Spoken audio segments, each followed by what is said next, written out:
Si Kristo ay nagtagumpay, nalupig ang kamatayan, nagningning ang pagkabuhay. Hallelujah, Hallelujah,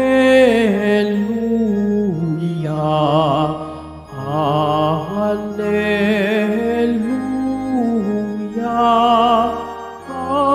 Hallelujah.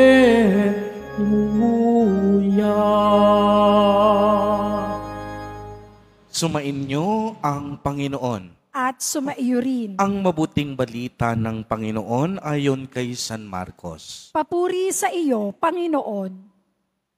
Noong panahong iyon, sinabi ng mga iskribang dumating mula sa Jerusalem, inaalihan siya ni Beelzebul, ang prinsipe ng mga demonyo.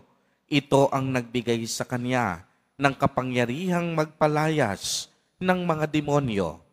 Kaya't pinalapit ni Jesus ang mga tao at sinabi sa kanila ang ilang talinhaga.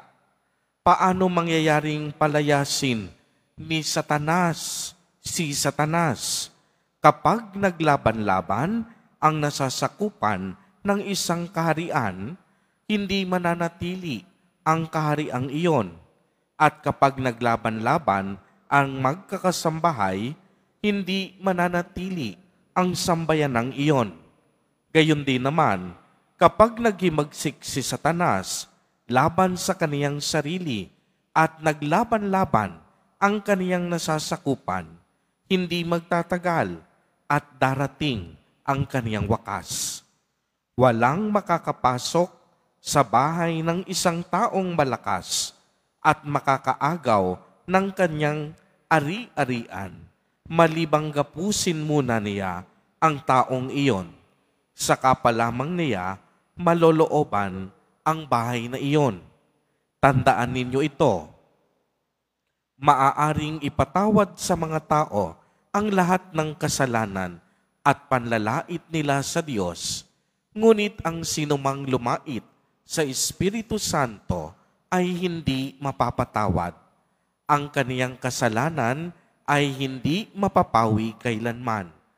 Sinabi ito ni Jesus sapagkat ang sabi ng ilan, inaalihan siya ng masamang espiritu. Ang mabuting balita ng Panginoon. Pinupuri ka namin, Panginoong Hesu Kristo. Magsiupo muna ang lahat. Magandang umaga po sa inyong lahat, mga kapatid kay Kristo. Sa lahat po ng ating mga taga-subaybay sa iba't ibang online platforms at sa lahat ng ating mga kadiboto sa iba't ibang panig ng Pilipinas at maging sa buong mundo kung saan tayo ay naaabot ngayon ng ating live streaming. Mapayapang umaga din po sa inyong lahat. Purihin at dakilain natin ang ating Panginoon, ang mahal na poong Jesus Nazareno.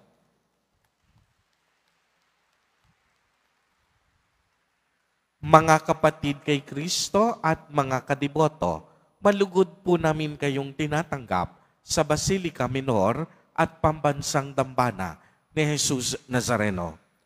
Tampok po sa ating ebanghelyo ngayon na ang mga tao na mangha nang makita nila na si Jesus Nazareno ay gumagawa ng mga himala at kababalaghan. Subalit, ang pagkamangha, hindi lahat humahantong sa pananampalataya. Sa ating ebanghelyo sa araw na ito, sa halip na makita ng mga tao, lalong-lalo na ng mga eskriba, ang kapangyarihan ng Diyos na mapagligtas, nakita nila kay Jesus ang kapangyarihan ni Beelzebul, ang prinsipe ng mga demonyo. Para sa kanila, ang pagpapagaling at mga himala daw ni Jesus ay gawa ng diablo at hindi galing sa Diyos. Marami sa kanila hindi nakakaunawa na si Jesus Nazareno ay ang tunay na Panginoon at tagapagligtas. Kaya nga ating maitatanong, paano kaya nasabi ng mga eskriba at ng ilang mga tao na si Jesus ay nagpapalayas ng mga demonyo sa pamamagitan ng kapangyarihan ng kasamaan? At ang sagot, simple lang, dahil sa inggit at katigasan ng kanilang mga puso. Alam natin na galit at inggit ang nagahari sa puso ng mga eskriba, nakakagawa ng mga himala at kababalaghan si Jesus Nazareno sa kaniyang pampublikong ministeryo at mga gawaing misyon. Samantalang ang mga eskriba, bagamat napakataas ng kanilang pinag-aralan at punong-puno ng kaalaman sa Eskriptura, hindi man lang nakapagpagaling kahit isang may sakit.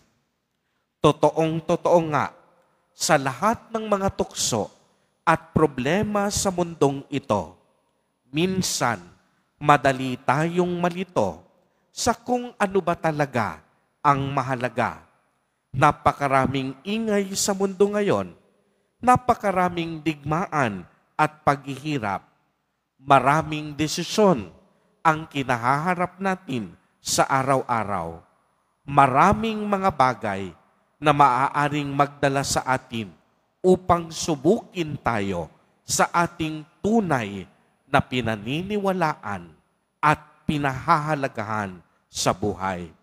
Alam po ninyo, ang lahat ng panggugulo sa ating puso at kaisipan, nagmula ito sa puwersa ng kasamaan at nais ng demonyo na mawala ang ating atensyon at focus sa Diyos.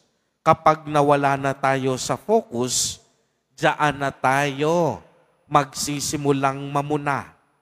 Maiinggit na tayo sa ating kapwa at mag-iisip na tayo ng masasamang bagay laban sa kanila. Diyan, nagsisimula na rin tayong maging mapanghusga gaya ng mga eskriba sa ating ebanghelyo. Kaya mga kapatid kay Kristo at mga kadiboto, isa po sa mabisang panlaban sa puwersa ng kasamaan ay ang ating debosyon. Ang ating palagiang pagdarasal, pagnunubina at debosyon sa banal na Eucharistia. Ang debosyon natin kay Jesus Nazareno at ang debosyon natin sa Rosaryo. Sa pamamagitan nito, mas lalong lumalalim ang ating pananampalataya at pakikipag-ugnayan sa Diyos.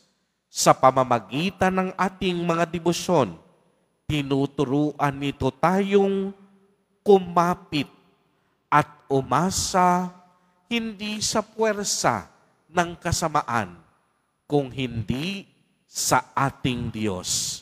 Sa pamamagitan ng debosyon, pinalalakas at pinatitibay tayo sa ating pananampalataya.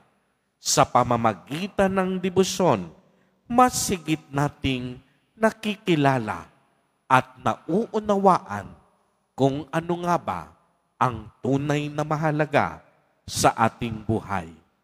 At higit sa lahat, sa pamamagitan ng debosyon, nakikilala natin si Jesus Nazareno bilang ating Panginoon at tunay na tagapagligtas. Amen. Purihin at dakilain natin ang ating Panginoon, ang mahal na poong Jesus Nazareno.